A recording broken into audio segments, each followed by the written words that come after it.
Hello, my name is Eriko.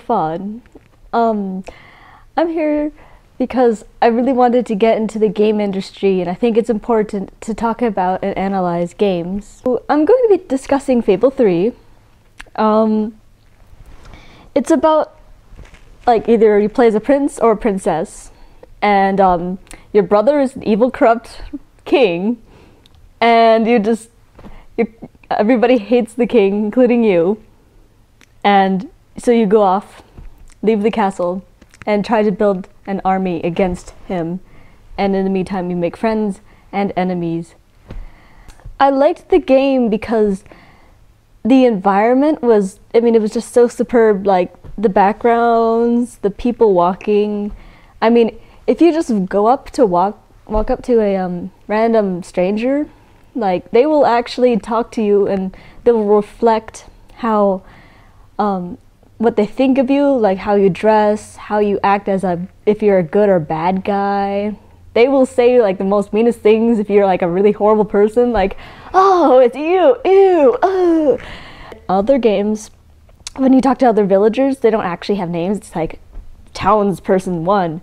But in this game, if you look, it says their name, villager so and so. They have, each character has a personality that's attached to it, which I thought was pretty interesting, because no other game that I've played so far has gotten that far as a level. I also liked the much of freedom it gave you to do whatever you want. Lionhead Studios, the people who made the game, they basically just put everything in this game that you could do in real life. Well, not now because you can't slay monsters, but besides that point, yeah, I just thought it was so realistic, and because of just the environment, the place, it seemed much more believable, and it drew me into the story a lot, because when I saw the bad guy that you're against, your brother, I was like, oh, I hate that guy. Not only just his face that looks just totally bad, it's just his actions, the way how he talks, and he's kind of egotistical, no game is perfect, but so I'll be moving on to the bad things. And one of the bad things that I thought was they needed to work on was the water. The water itself was it was fantastic, it was beautiful, it looked real, until you actually got into the water and start swimming. The splashes when you were swimming, when the character's swimming, it seemed kind of delayed, and I would actually fix that so it looks less delayed.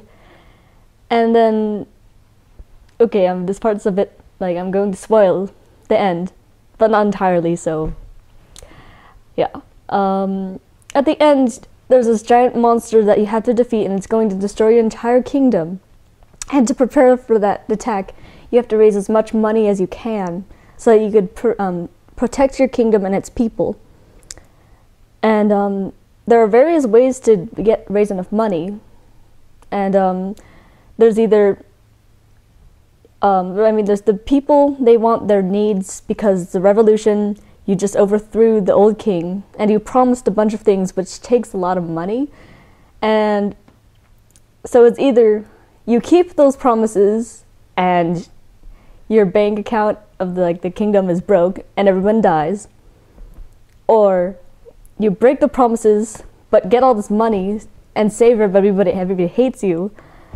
Or, which I thought was really hard, if you wanted to go into, take the hero side, it was hard because you had to get enough money, and you had to but you had to get on everybody's good side by keeping the promises. And the only way to make lots of money, you have to buy every single house in the game, it takes a lot of time, and it's a bit annoying.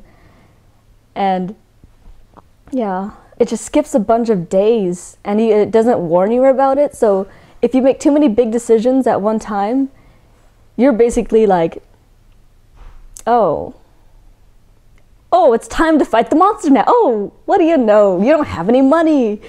Oh, everybody's dead. So if I were to change that, I would give a little warning thing before you actually go into the throne room to say, by doing such actions, it will skip a bunch of days. You better make sure you're prepared before you go in.